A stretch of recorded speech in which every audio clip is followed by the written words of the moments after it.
Right now, we're talking with Republican Representative of California's 5th Congressional District, Tom McClintock, live from Washington, D.C. Congressman, thanks so much for your time this morning. Appreciate it. Well, pleasure. Thanks for having me.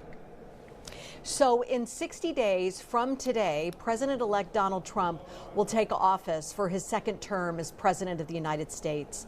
He'll have the power of both chambers of Congress on his side, the Senate, the House of Representatives. As a member of the Republican Party, what are you hoping to accomplish? Well, the two critical issues are securing the border and repairing the economy. That's what the election was decided upon, and now it's up to us to deliver. The American people gave us the tools. Now we have to finish the job. You know, you spoke on the House floor, I think it was yesterday, to convince your colleagues to say no to subsidies. Why is that important to you, and why do you think it would help to actually improve the economy? Well, first of all, it is hundreds and hundreds of billions of dollars across every sector of the economy.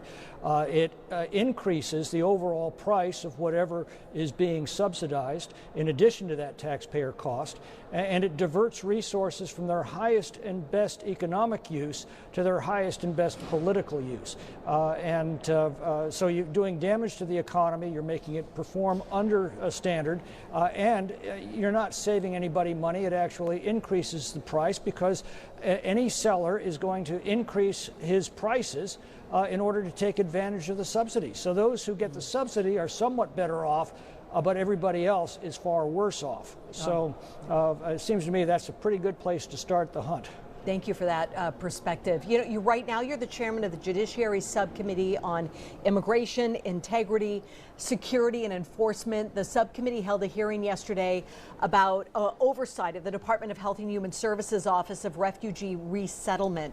What can you tell us was discussed during that hearing? It is a tragic story.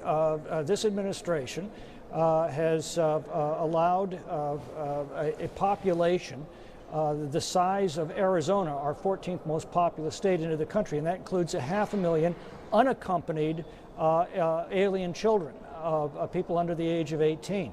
Some of these are innocent and defenseless children, and yet unaccompanied.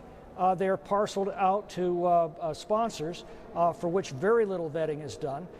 And now we've lost track of 150,000 of these children who have simply disappeared into an underworld of sex and labor crimes, of exploitation. It is a tragedy of immense proportions, and the bureaucracy doesn't seem to care. They say, well, we make 3 calls to their sponsor, and if we can't reach them, we go on. Go on to what? Right. Go on to the next batch of children being taken to these unvetted sponsors. So what's the next step then? What I mean, because that's a huge job, trying to find them or making the program tighter, better, more efficient. That's the point. That's the point. First of all, we have to secure our borders so these children aren't set north on the dangerous trip all alone.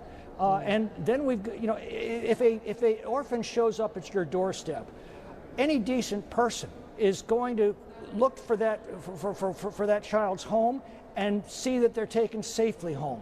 That's not what our government does. Instead of doing that, our government takes them to a stranger, even if they have a criminal record in many cases. Remembering the humanity of all of it first, before the politics.